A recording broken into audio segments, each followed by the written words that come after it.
Can we address the elephant in the room? Because I feel like so many of us will say that this thing does not matter, yet we spend 90% of our lives chasing it, doing whatever for it.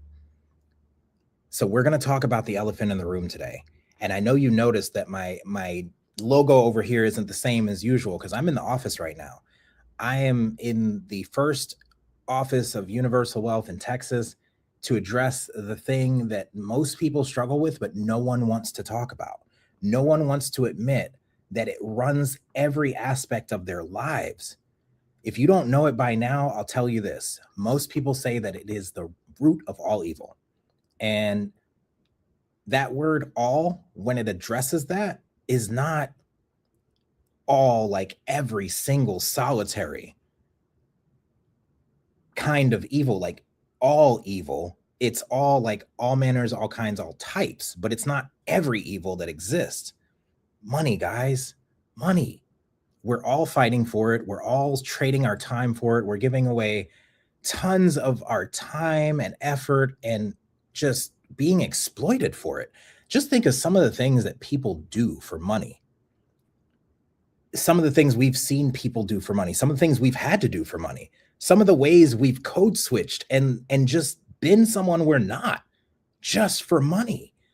When people call and they reach out to me for help with like career stuff and I ask them, what do you want to do? Where do you want to work? They're like, I don't know, anywhere that's going to pay me. And you end up being in a place where you're not being yourself, you're not happy, but at least you're getting paid. Guys, poverty, which we all are one emergency away from poverty, all one emergency away, like $1,000, not even 1,000, a $500 emergency away from poverty or losing everything because we don't have extra. There's no extra. And poverty is always the result of spiritual warfare. If you are dealing with anything that is causing you issues, it always goes back to your financial state. And I'm not just talking about money when I say your financial state. It's how is your soul when it comes to abundance? How abundant do you feel? Like, how rich do you already feel in gratitude for what you already have, for the things that have already happened? If we're running around in lack, like chasing money, think about that. Like, if you're a woman watching this or a man, because I've seen it happen to men too, it's happened to me. If someone's chasing us or the first time they talk to us, they're like, I want to marry you. All right, I just want to be with you. Okay, creepy. I'm going to go over there and we're not talking anymore because that's weird, right? But think about how we relate to money as a person, like as an entity. I love you. I need you. I want you so much, but leave me the heck alone because you're evil and I don't like you and you cause so many problems and only evil people have you, but I want you. Please come to me. Like, imagine if that was your spouse and they were talking to you like that. Would you want to be around them? Would you want to be associated with them? Yet that's how we treat it. And you know, the things that people do for money, like we see it happening with AI. We know it's going in the direction of like, yeah, this could possibly kill the whole world, but it's gonna make us a lot of money. So we're going with it anyway. People are getting laid off because they're being replaced by AI. And those layoffs, now people don't have an identity because their whole identity was tied to this thing that wasn't them, that made them money, but they didn't know who they were without it.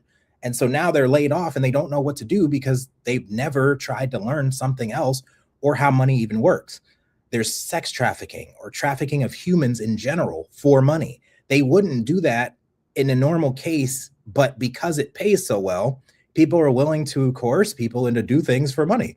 When money is the metric that we measure by, all morals can go out the window.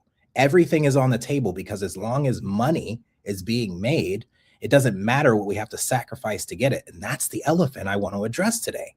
Drugs. We will pay money to anesthetize the pain of the life that we're living.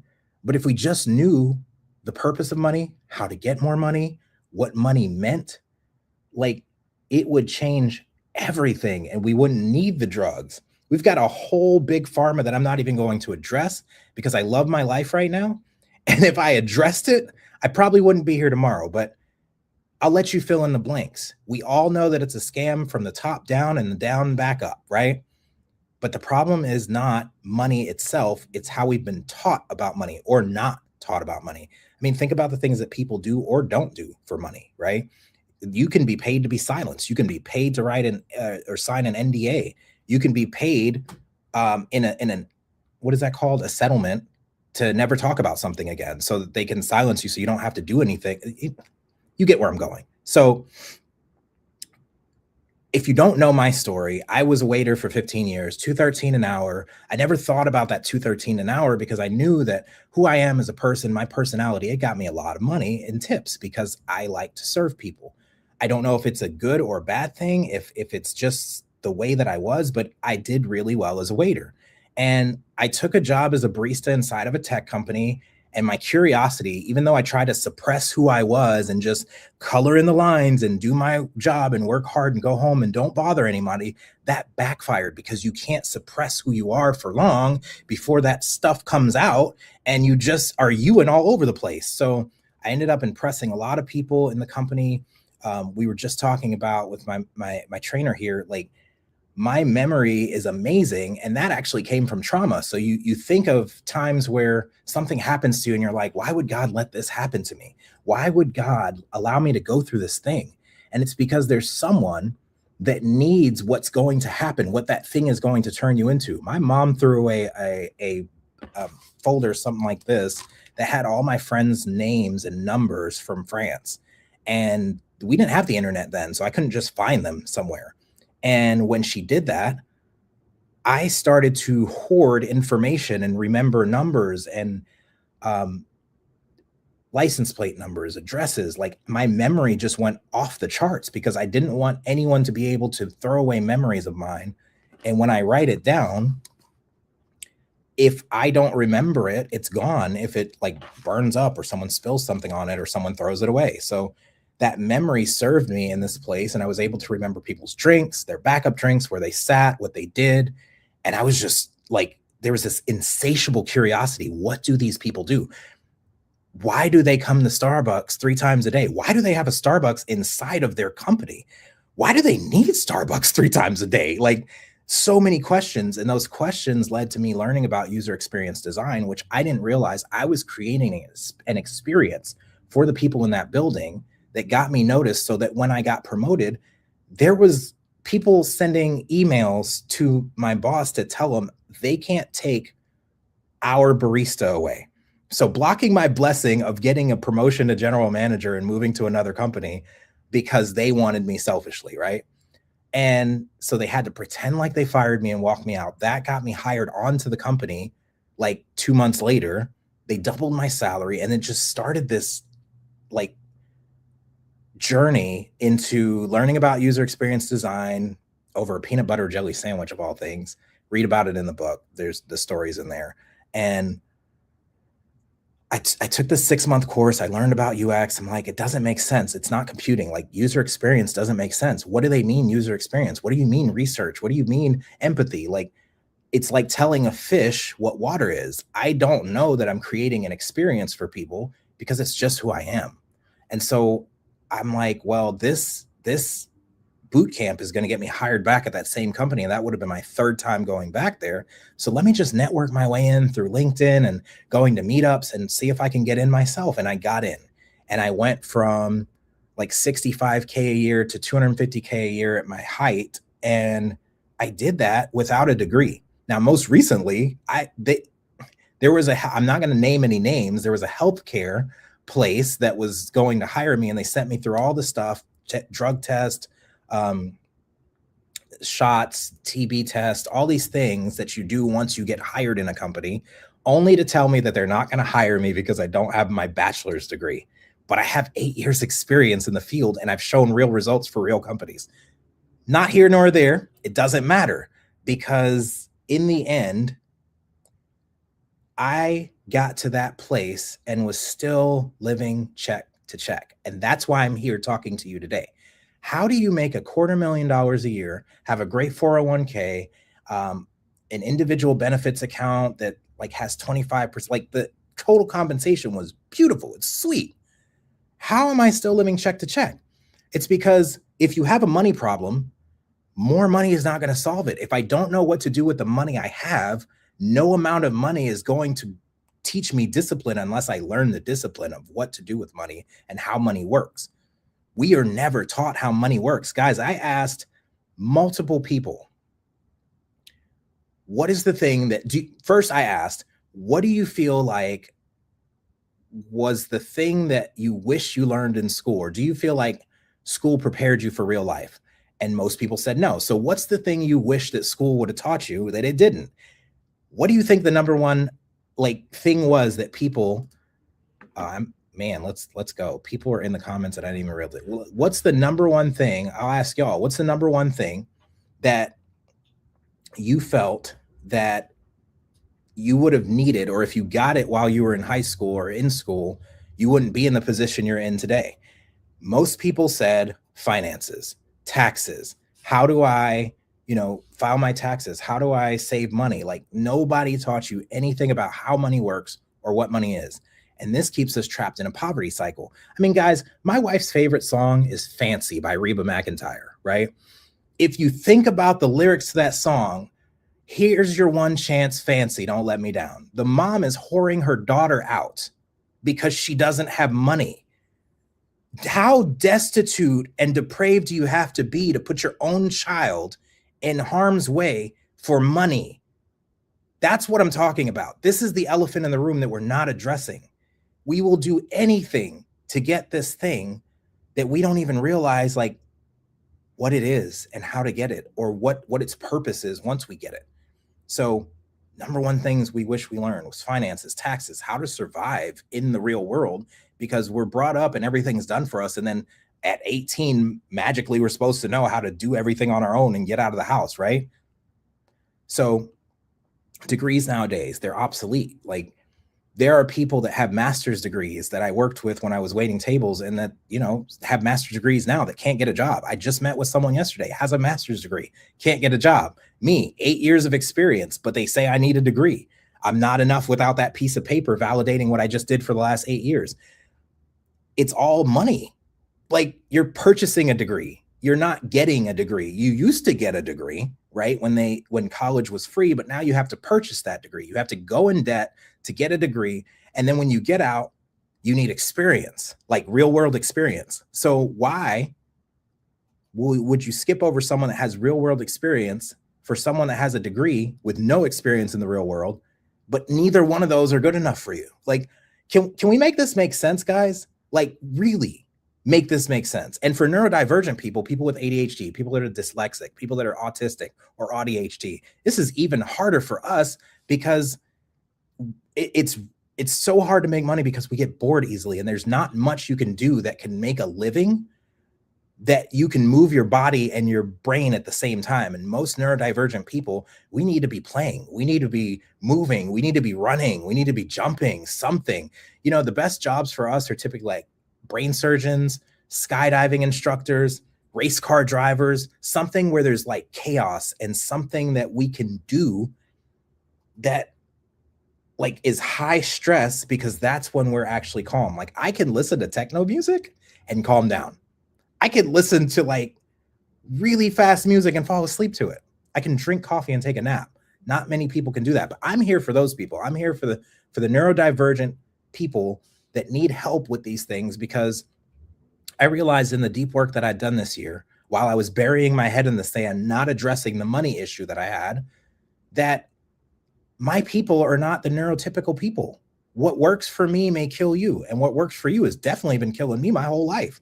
So I'm not going to do what you're telling me to do. I'm not going to put my life in this box it doesn't belong in. I'm not going to script myself. Look, I got a few notes here, so this is for your sake, so we're going somewhere with this. But for the most part, it's all in here. I am a conduit. I'm an intuitive person. We as neurodivergents are intuitive people. We feel our way through life. I was just talking to my mentor and I'm like, what is that feeling you feel? She's like, I just want to go home. Even if I'm at home, I just want to go home. And where is home? Home is where the sun is. We want to be outside. That's because I was reading a book called Living with ADHD. Can't remember the author right now. Doesn't matter. But he talks about how as neurodivergents, we are hunters in a world that's designed for farmers. and slaves, if I may add that myself. He didn't say that, but I'm adding that. And we are programmed, in my view, from my experience, I feel like we're programmed to feel like we lack something or we're not enough, so that we're primed to buy everything that's given to us. Oh, do you feel this way? You need this. This is the thing that's going to change your life. Oh, are you having problems getting clients? It's because you don't have this thing. This thing is going to make you feel so much better. This is the thing you're missing. Bull. So I was watching something, my friend Portia told me about this, and I don't know how I'd never seen it, but it's The Drum Major Instinct by Martin Luther King. And he talks about it's that innate desire we have as humans to be number one, the thing that keeps us keeping up with the Joneses, the thing that keeps us chasing money endlessly, right? Because it's a thirst that can't be satisfied. I don't care how much money I've ever had in my life, I've always needed more. How do you get to $250,000 a year and still need more money and don't have enough money to help people when they come to you? Because I'm building debt, I'm borrowing against future self, I don't know how to save, I don't know how to invest, I don't know anything, the first thing about how to make money. And the other thing is, if I don't feel safe to hold that much money, it's going to leave my hands as fast as it can because I don't feel I deserve it. And that was my problem. The real reason I can't charge for what I do is because I don't feel I deserve that money. So I've been programmed that I need to trade 8 hours of my day for this amount of money per hour, so that at the end of the week, I can make some money from someone who controls all of that, right? Not that I have value that I'm providing for this company, and this company has figured out how to cash in on that value that I provide and tell me what to do, because I can't tell myself what to do or cash in on my value. So that's why we think we need a job, right? Because we're programmed like that, programmed to feel like we lack something. So we're primed to buy everything that's given to us to make us feel like we're enough. And guys, I don't think you realize this. We are not broken working towards salvation. We're already whole, and we should be working from a place of wholeness, not from a place of lack. We were created in the image of a creator to create. I'm miserable when I'm not creating. I'm miserable when I'm creating something and I'm talking to a camera where no one's there with me that I can interact with. I'm loving that I see comments coming in, and then you're there with me. You're here with me right now. This I love. It would be even better if y'all were in a room with me. That is the best. So the drum major instinct, we keep up with the Joneses. We work tirelessly hours to buy things we can't afford to impress people we don't like, and we do these things almost subconsciously with no explanation. Why? And I learned from my mentor, Myron Golden, and I'm going to share this with you, and you'll probably be mad at me for this, but I'm not going to share the whole thing. I'm just going to share one page out of this Mouth to Millions workbook that I remembered and took into my heart. First, understanding that money is spiritual. Guys, I don't have a bill on me because I left my wallet at home because I'm ADHD. But imagine I have $100 bill. That bill has no gold backing it. There's no value behind the money that we have. Listen, let's go. Thank you, Kristen. There is nothing saying how much this is worth to us. It's a gold $100 bill too. That's fire. Nothing but the fact that we agree that this is worth $100, because well, I don't know, this one might be worth 200 because it's gold. Nothing saying that this is real. Like, it's just numbers on a screen. It's just paper, right? If I ate this, I would not be sustained. But if I ate an apple, I'd be sustained. If I ate a zucchini or squash, right? There's no sustainability. It's spiritual because we agree that it's worth $100.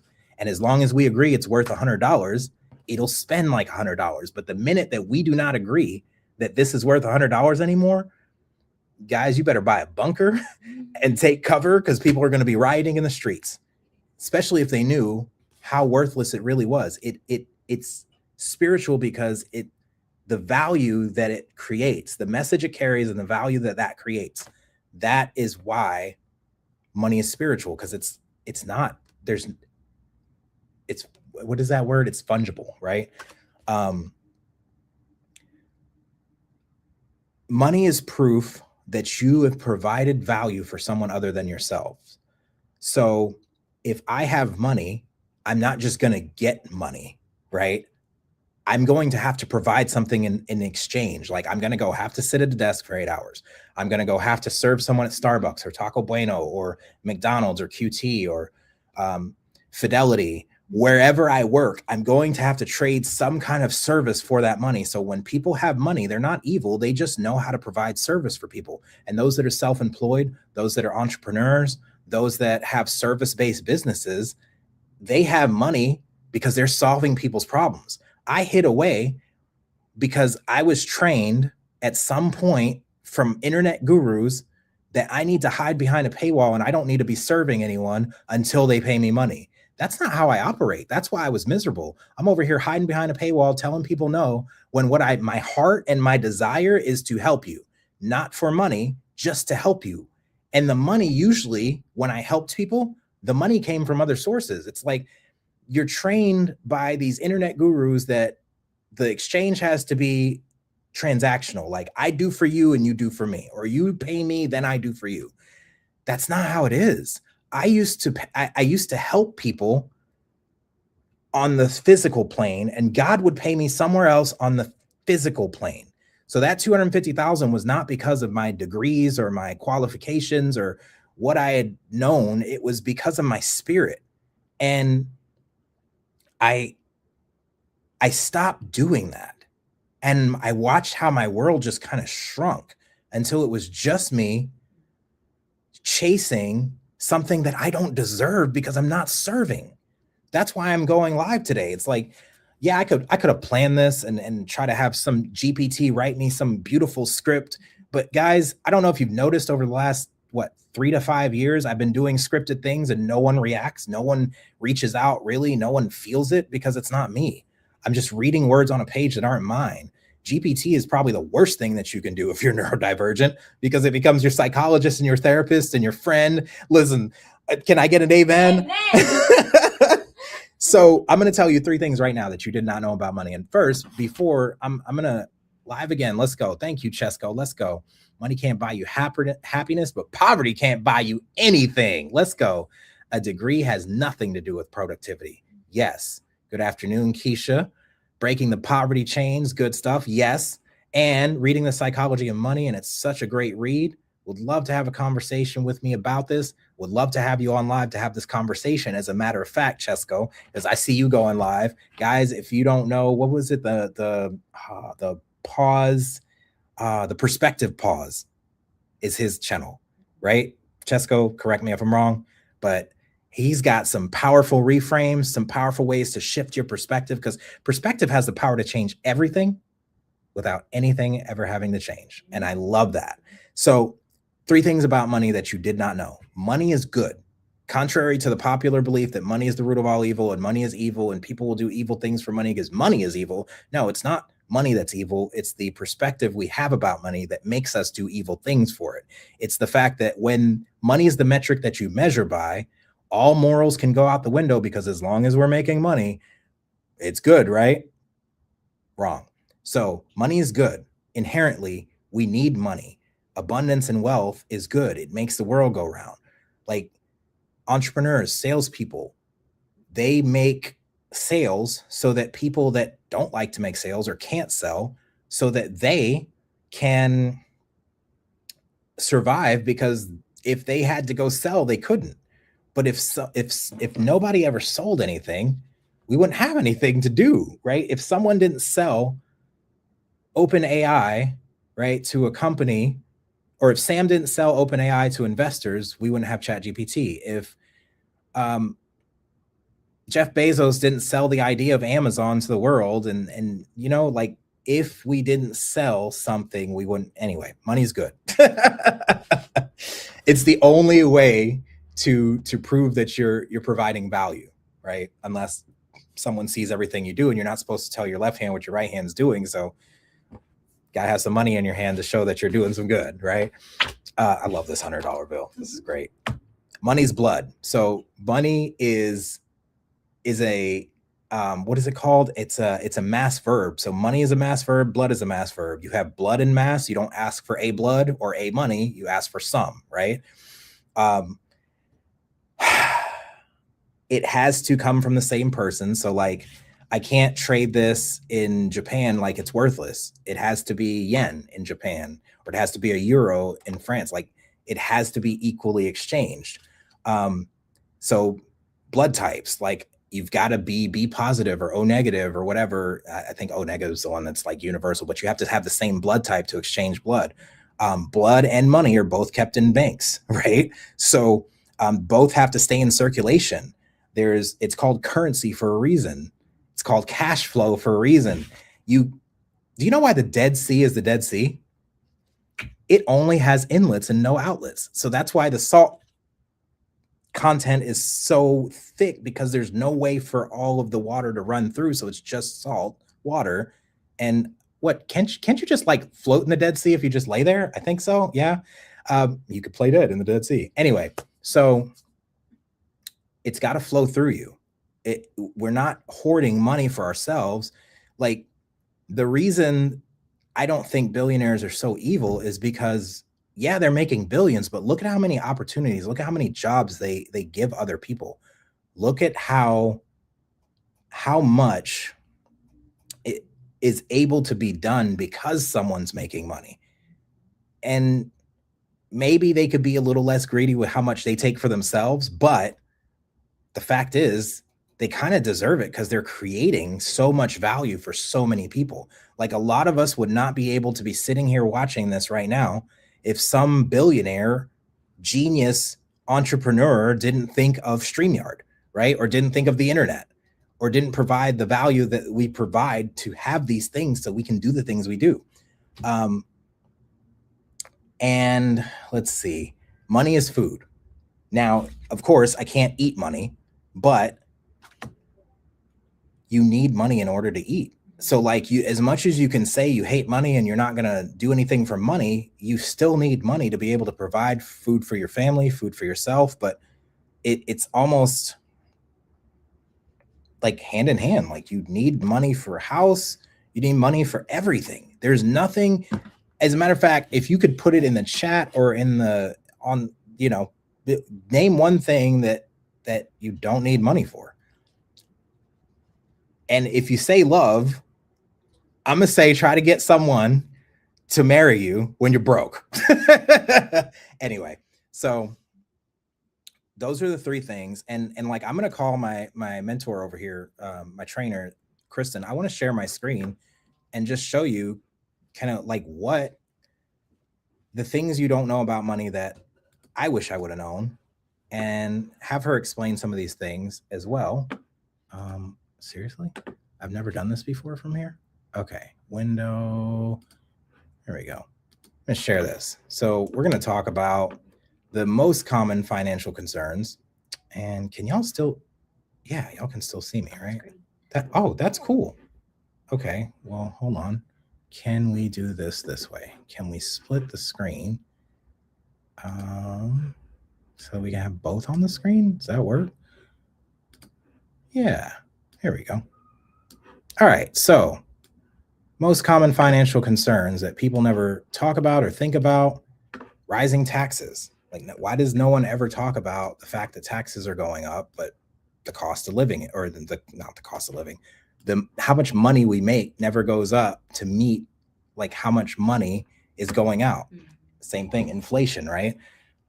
Market losses. If you're investing your money and the market crashes, or if you have a 401k and the market crashes, you lose your money. So you're putting all your retirement in this thing that they tell you that your money is going to be safe in, and then the market drops or the market crashes or we have a recession, and now your entire retirement that you've been saving your entire life is gone. What happens if you outlive your money?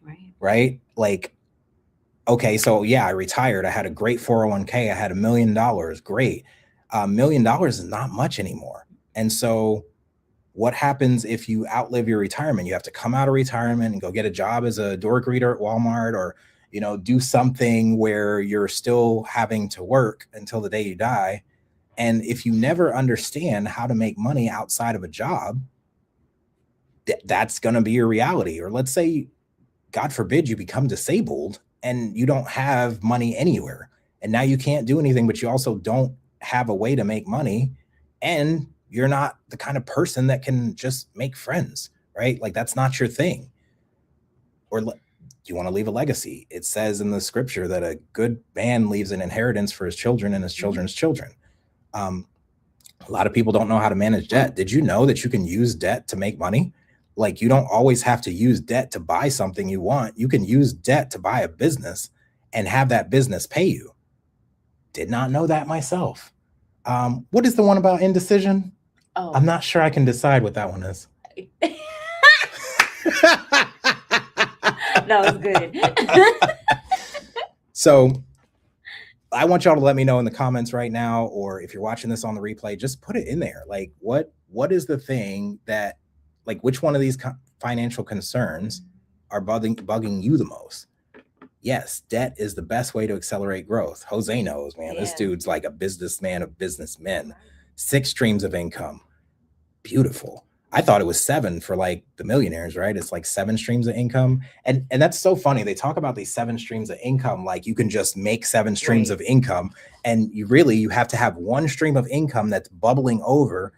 And until you get that one stream of income, until you focus all of your energy on that one thing, if your attention is divided between 7 different things, none of those are going to flourish. None of those are going to work.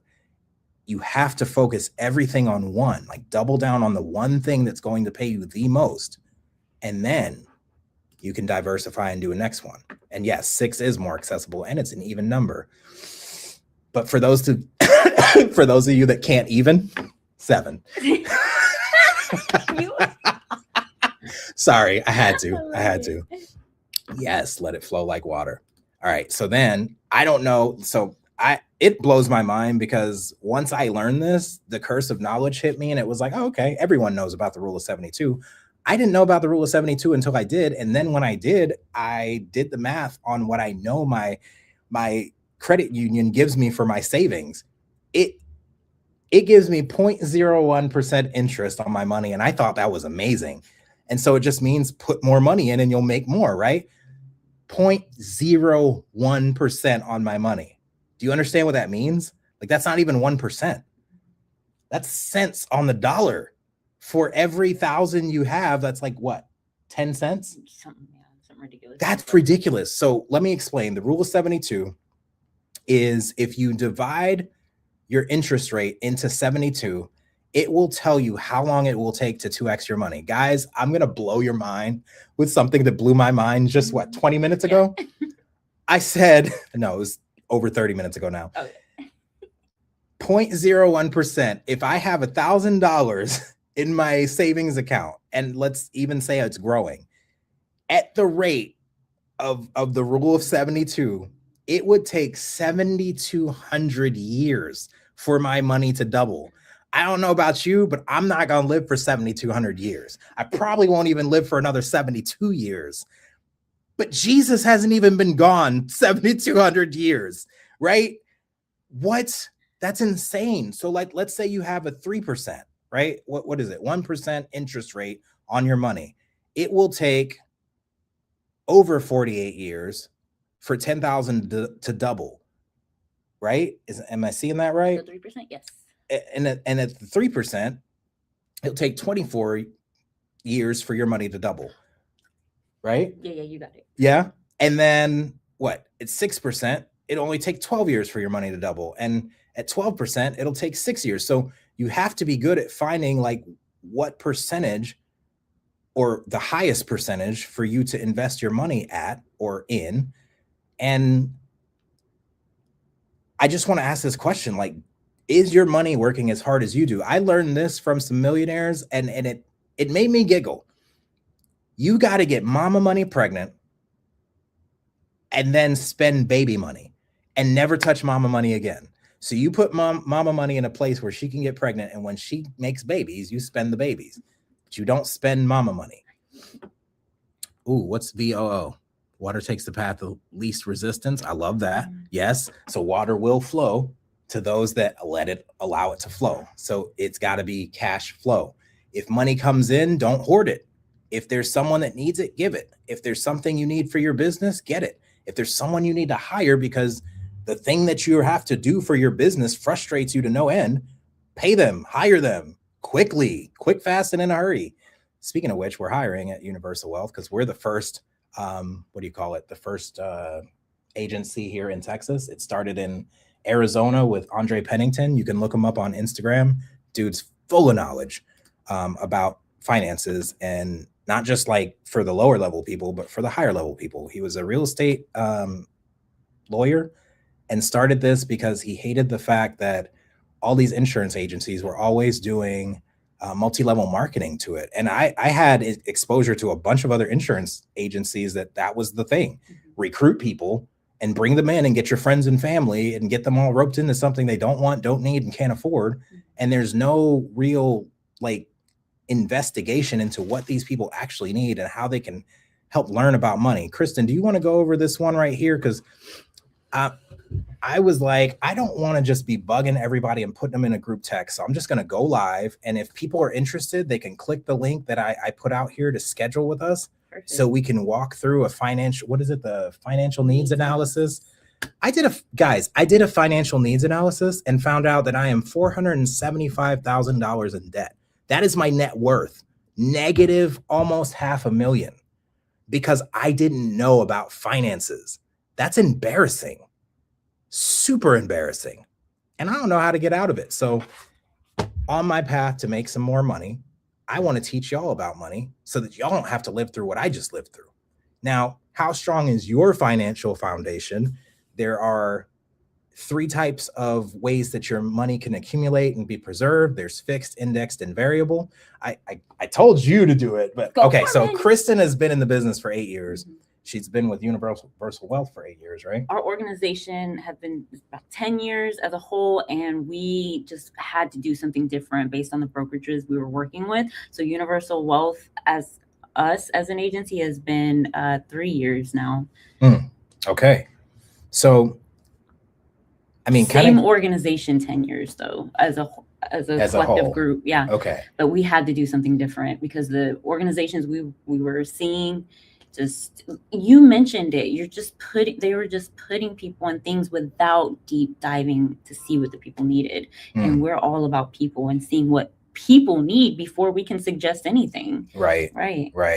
Instead of just trying to get everyone roped into, what is it? Buy term and invest the rest. Right. I won't mention any names, but come on, guys. But truly, like, diversification is key. But before you can even diversify, you have to build a solid foundation. Yeah. And so we put them in order like this on purpose, because first and foremost, you need an emergency fund. You need to have 3 months of your income saved safely, securely, either in a fixed savings account at a bank, which you're not going to earn a lot of interest, but it's liquid. God forbid you get let go at your job, or the motor blows in your vehicle. It's something, catastrophic where life kind of pauses. You have 3 months of your income there that you can access to keep life flowing until you can get another job or whatever.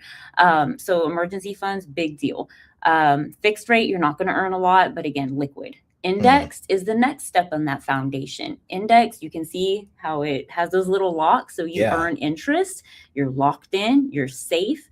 No matter what the market does, you're not going to go backwards. You're not going to lose principal. It's going to steadily increase over time. And then variable, once we've got the foundation in place and the safety net is there and our projections for the future feel good, now we can play a little bit. I like to play. I think the variable would be for me, but that's probably why I'm in the position I'm in right now, is because a whole life is variable. It's all over the place, right?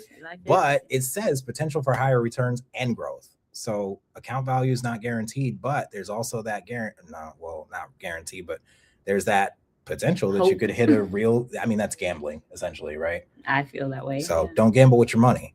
Now, the tax strategy, and we talked about this, like the number one thing people wish they learned in school was taxes. And like nobody tells us that that we criticize the rich for having the tax loopholes and not paying any taxes, but those same loopholes exist for anyone that knows about them and knows how to use them.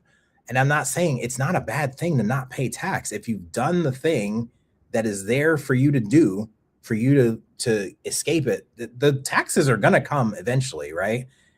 they may not come now, but they'll come later. I love this. Richard said, or Ricardo, I talked to him the other day. Dude's amazing. We were supposed to go live the other day, and then I got in my feelings and had something else I had to do, and then never got back to it. But he says, take your knowledge and create a course. Charge $5,000 for the courses, sell it to 200 people per year, and that's your $1 million per year strategy. It's true. It's, it's so funny because we think of $1 million as this large like number that is esoteric and out there, and like I'll never reach it, but we never do the math to see how to get to $1 million.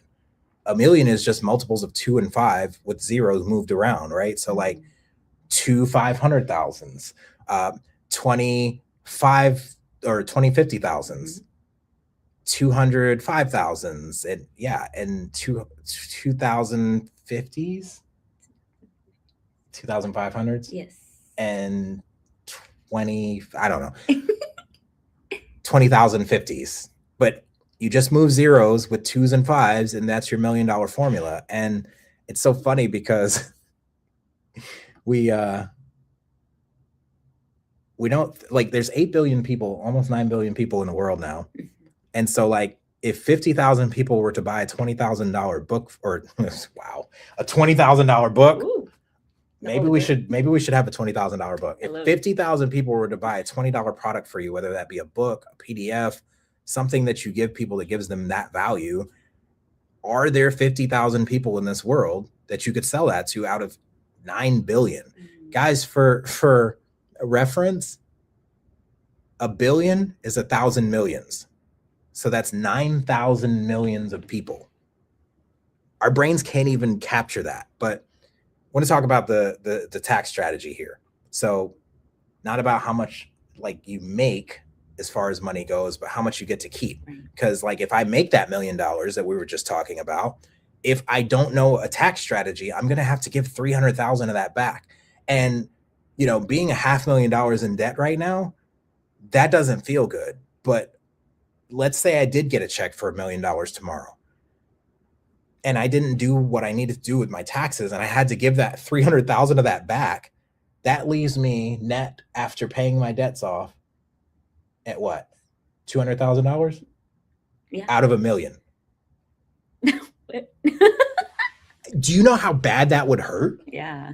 So tell us about tax strategy, because I need to learn from you how to tell people about this, because I don't want anyone to have to feel what I've felt in this last year. Absolutely. So like, the previous screen was how your money accumulates, how the interest grows. And that's all well and good. But like you said, if you don't strategize how you're going to be able to pull that money out later and what the taxes look like, then that can be very painful. So we have, the taxable, those are going to be like the fixed accounts or the CDs, the stocks, crypto, bank accounts, like Wells Fargo, Chase, whatever. So there's not a lot of accumulation there. And so you're not going to pay a lot of taxes on that. Your tax advantage is going to be like Roth IRAs, bonds, cash value life insurance. And so the way that these are tax coded is that you don't have to pay taxes on these accumulation. Now there are other things that you need to consider, like with the Roth, you can only put about $7,000 a year in there, just the different things. So, but the tax strategy is brilliant in these. And then you have your tax later, your tax deferred, which 401k, that's what most people get when they work a typical corporate American job, or a 457 or 403b for teachers and nurses, any kind of IRA or pension. Later on, when you decide, hey, I'm 65 now, I'm going to go ahead and retire, that $1 million looks nice in that account. Well, as soon as you decide to start pulling that out, it's not going to be $1 million. No. And we don't know what the tax rate's going to be in the future. Right. Or inflation. Yeah. Absolutely. Which is wild. And again, we believe in diversification. We're not here to tell anybody, because it's not cookie cutter. Everybody's goals are different. Right. Everybody's long-term is different. Some people want to retire at 65. Some people want to retire at 50. Well, guess what? If you want to retire at 50, you can't touch that money until you're 59 and a half. Well, you can, but they're going to penalize you for it. So there's just so many different things that go into these accounts that people need to be aware of and know, so that they can build that strong fort of a foundation for the future. So it's not always about how much you make, it's how much you get to keep when you're ready to use it. Let's go. Let's go. So I wanted to offer this to all of the people that are watching, all of my people here. DuckTales. DuckTales. Okay. Send them to it's Hello Studios. I don't even know what that is right now. So maybe they're about to hire me or they're trying to silence me. Who cares? I wanted to offer to everybody that is watching this, my people, thank you for tuning in. Thank you for being with me. Those of you on the replay. Yes. I don't want to be texting everybody on my phone. I think it is a bad use of time, and it just feels icky, right? When people are like, I don't like spam texts. I know you don't like spam texts. I don't want to put you in a group chat with Kristen. You don't know her. She don't know you. And like, it's your phone number. She wants to know you. I want to know you, but I want to offer a financial needs analysis, complimentary financial checkup. You don't have to go with us, just to be aware of where your money is, where it's going, how to eliminate debt, how to increase your cash flow, the proper protection, what you need, more financial education, because this is just the tip of the iceberg with money, how to build wealth, and if you have wealth, how to preserve that wealth, how to have that emergency fund. You mentioned you have to have 3 months of your income, and like how do you get, like, I can't even wrap my head around what 3 months of my income, like how I would get to that with how much money has to come out of my income and how long it would take me to get there. So what happens if that emergency happens before then? Like, how do I get to that? And like, not just eliminate debt, it says that here, but how do you use debt to your advantage to create more assets that make you liquid, right? Like a lot of these things, I'm speaking like it's common knowledge to everyone that I'm talking about these things to, but I realize that not everyone knows what we know, or what, it's common knowledge to us. It's Tuesday for us now, but I remember before I knew anything about this, and the fact that, like, if I knew what I know now, I know you hear this all the time, I would have had my house paid off by this year if I did what I knew to do for my mentor 3 years ago. Yeah. And so that's something else we can teach you on the other side. I don't know, but there's so many strategies to make your money work for you, to get mama money pregnant so that you can spend baby money and never have to touch mama money, so you can borrow against mama money and adopt other children monies, right? And that's what I feel like most people are missing. So I'm going to put a link out here for you to schedule with me if you want to schedule. And where's that link? If you want to schedule and just do a financial checkup. And I've been doing this, like you said, 8 years, and I do one of these on myself about every 6 months. I go through, I fine comb my accounts and see where I'm spending too much. I've been guilty of spending way too much at Starbucks. So it's very important to keep your eye on those things, because making more money, of course, is key and it's great, but also allocating the money you're making. You are the director of that money. You get to decide where it goes. And so when we start making more money, it's very easy to spend more money if we're not strategic and telling it exactly where to go. For real. And I'm living proof of that. Like, I made more money, I spent more money. And I think we all fall prey. Fall. What's the word I'm looking? We all end up becoming that person that the lifestyle and the money are always doing this. And at some point, the lifestyle does this and the money's still down here. And now you're trapped in those golden handcuffs, having to stay in that job because you will never be able to make as much money as you enjoy to spend. And you don't know how to make money outside of a job. So I'm reading this book right now, about halfway through it. It's called Billionaire versus Millionaire Thinking. And I just read this quote. It said, every dollar spent in the war of ego is a soldier withdrawn from battle. Isn't that powerful? Ooh. Because and it just, you triggered that, because when you're talking about the lifestyle, but then that income can't compete with it, what usually happens is ego steps in. We can't let anybody know that it's doing this, right? Boy. Yes. And we Yeah. want to kill that ego. This ego is not your amigo. Like and we here in Universal Wealth, we are regular people. I didn't come from money. I'm blessed by God that I got introduced to this organization, and that I've been able to sit with amazing people like Andre Pennington, who's an estate planning attorney, and like teach these vital things that have really helped me grow mentally, spiritually, even, because Yeah. like you mentioned, oh man, I love you talking about money being spiritual. So spiritual. So anyway. Well, and what I notice is the higher I go up the ladder, whatever this proverbial ladder we talk about, trying to climb to the top, and the more people I've talked to at the top with millions and billions, the more I realize I can relate to them more than I can relate to the people that are asleep, right? And I sat next to Andre, and I remember he was there to have conversations with other people, and our conversation got so deep that it was almost like the other people kind of disappeared for a minute. Oh, I love those because moments. we had so much in common with where we come from, the common enemies that we had overcome, the battles that we faced, and the heart to serve people that we both had. The only difference between me being a millionaire like him and me being where I am was the knowledge I had, the conditioning, the programming, the fear, the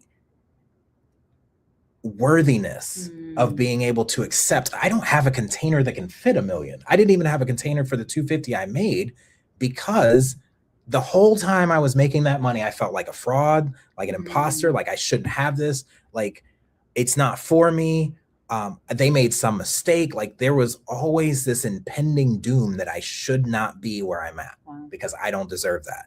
And so I want you to know right now that not only are you worthy of the wealth that has your name on it already, the only way that you're going to get there is to open up your heart, be authentic, vulnerable, be you, right? No script, just turn the camera on and serve people. Right now, the reason I'm bypassing all the other things I've been trying to build and focusing on money right now is because, just like Myron Golden, my mentor, he did insurance for like 18 months before he got his first check, but he found all the ways that didn't work to sell insurance or to sell financial education.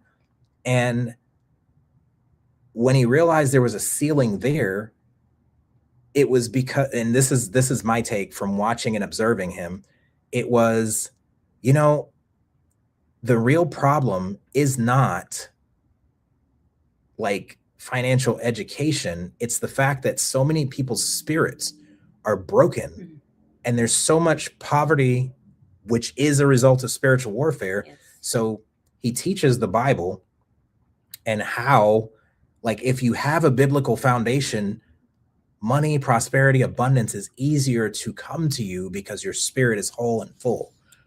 And I was attracted to this man because I wholeheartedly agree with that. I love that. Like, money is spiritual. I'm a spiritual person, and my Christian people are going to hate me right now because some of them are just so closed-minded that they can't hear spiritual and not think of, some kind of devil worship or something. But spiritual is like, there is no secular. There is no secular, guys. Like, it's all God's.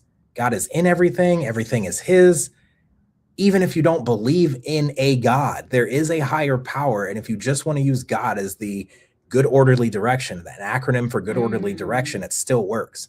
But you cannot escape the fact that that we're living, what's happening, it's intelligent design. Yes. If gravity was 1% stronger, everything would implode.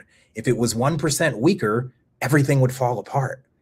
Like, the balance of seasons and the distance of the sun and everything is like so perfect that life is available here on this planet, of all the other planets, Right. of all the other galaxies. Yeah, there might be life out there, but it's maybe not us. Maybe it's a multiverse. Anyway, I'm going down a rabbit hole right now, or maybe a wormhole or black hole. But I just wanted to address this elephant in the room. I know you saw the thumbnail. We laughed about that. That was great. Yeah. Please, if you don't do it with me, and you find another YouTube video, you go down a rabbit hole finding information about this and educating yourself. Just in all you do, get more wisdom.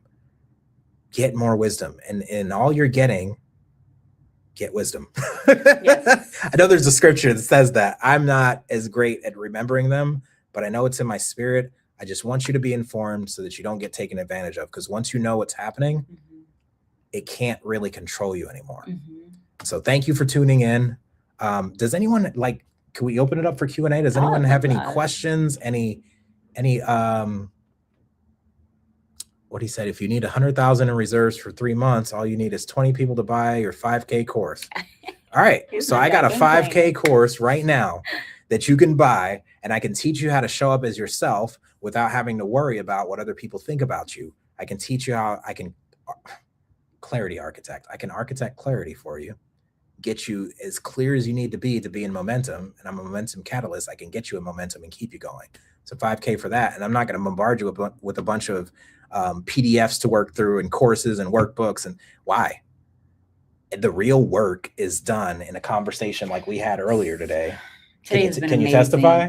Yes. Today was amazing. Today was so amazing. He really tapped into my heart space, which is where I was needing. I mean, I don't know how deep you want to go into the conversation we had, but as deep as you feel comfortable. I mean, he was able to have a conversation with me and have me close my eyes and feel where I was feeling this overwhelming sadness, honestly, to be honest with you guys. And so I was able to really tap into that. And he literally took me outside in front of the sun and just summing it up, because there was a lot of conversation, but able to just let me see how simple the solution and the answer was. So anyways, this man is an amazing human being.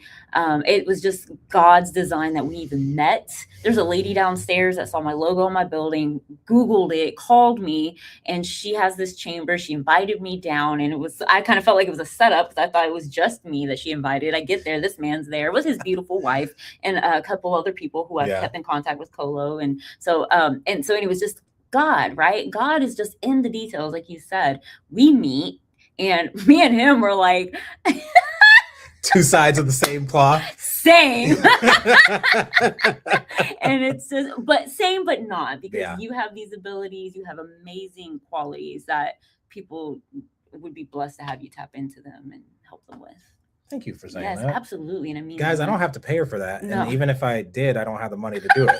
So I'm negative $500,000 in debt. No, thank you for saying that. No, and I'm just glad. And I'm grateful that God had me in this space where we can help each other with the different unique things God has brought us to learn. And I mean, financial education should be readily available to everybody, and we do it completely free. Everything is complimentary. We do not exchange any money from your hand to ours, from your account to our account.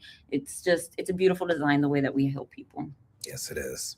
So again, thank you for tuning in. Thank you for the testimonial on the spot. Guys, the link is in the description. Book a call with me.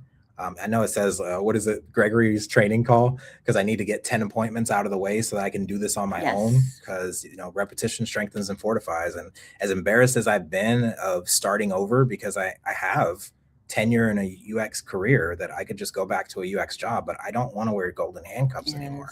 I don't want to be chained to, someone else's agenda. Yeah, and not really making an impact. And I feel the place to make the most impact is to teach people how to overcome this financial curse that we're all under. Yes. So that's all we have for you today.